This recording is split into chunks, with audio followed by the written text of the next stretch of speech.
बिहार की राजधानी पटना में पूर्व मुख्यमंत्री राबड़ी देवी के आवास पर इफ्तार पार्टी में मुख्यमंत्री नीतीश कुमार भी शामिल हुए। इस समारोह के बाद लालू प्रसाद यादव के बड़े बेटे तेज प्रताप यादव ने नीतीश कुमार से गुपचुप बातचीत का हवाला देते हुए कहा कि बिहार में जल्द ही बड़ा राजनीतिक खेल होने वाला है। इसके बाद खबर आई कि उसी इफ्तार पार्टी में तेज प्रताप ने राष्ट्रीय जनता दल के एक नेता रामराज की पिटाई कर दी।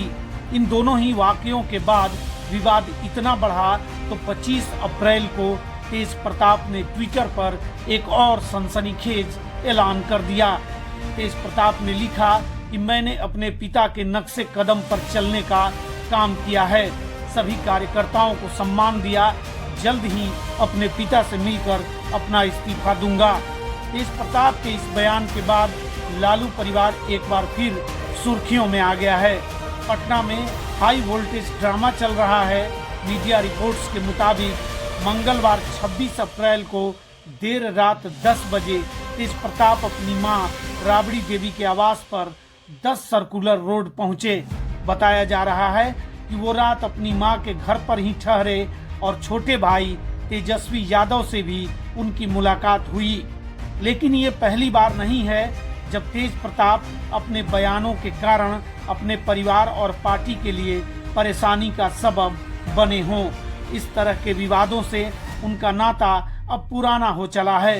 न सिर्फ बयानों से बल्कि वेशभूषा से, वो अपनी हरकतों से तेज प्रताप चर्चा में रहते हैं। कभी वो शिव की वेशभूषा धारण कर लेते हैं तो कभी कृष्ण की तरह तैयार हो जाते हैं। तेज प्रताप लालू के बड़े बेटे तो हैं, लेकिन वे उनके राजनीतिक उत्तराधिकारी नहीं हैं। ये बात साल 2020 के बिहार विधानसभा चुनाव में साफ हो गई थी। तेज प्रताप कई बार पार्टी में अपनी कोई महत्वपूर्ण कद न होने को लेकर अपनी नाराजगी जताते रहे हैं और अपनी महत्ता का दावा करते रहे हैं। तेज प्रताप ने साल 2019 में पटना में राज्य स्तरीय पार्टी की बैठक में नेताओं और समर्थकों से कहा था कि मैं भगवान कृष्ण हूं और तेजस्वी अर्जुन हैं। भगवान कृष्ण के बिना अर्जुन कुछ भी हासिल नहीं कर सकते। पारिवारिक विरासत की लड़ाई लालू परिवार में महीनों तक छिड़ी रही। तेज प्रताप अतीत में कह चुके हैं कि तेजस्वी के मुख्यमंत्री उम्मीदवार होने पर उन्हें दिक्कत नहीं है, लेकिन वो ये भी कह चुके हैं कि वे किंग मेकर की भूमिका में रहेंगे। इससे पहले लोकसभा चुनाव में उन्होंने कहा था कि नादान हैं वो लोग जो मुझे नादान समझते हैं। उनके इस बयान ने पार्टी में फूट के संकेत दे दिए थे। लेकिन आखिर ऐसा क्या हुआ जो तेज प्रताप बार बार अपने परिवार और पार्टी के लिए मुश्किलें खड़ी करते हैं? आखिर लालू परिवार इस समस्या से निजात क्यों नहीं ले पा रहा है? इस सवाल के जवाब में बिहार की राजनीति को समझने वाले कहते हैं कि तेज प्रताप का व्यवहार और समझ दोनों ही राजनीतिक योगदान के काबिल नहीं है। उनमें वो समझ ही नहीं है।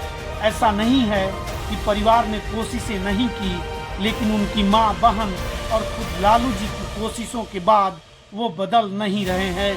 वो जब तक पार्टी के कामों से जुड़े रहेंगे, वो आरजेडी के विरोधियों को फायदा देते रहेंगे। उनका आचरण ऐसा है कि लालू परिवार भी कभी कभार असहाय सा दिखने लगता है। लालू यादव और राबड़ी का पुत्र मोह उन्हें तेज प्रताप को लेकर सख्त रवैया अपनाने से रोकता रहता है। वो लालू को आदर्श बताते हैं और राबड़ी को सम्मान देते हैं।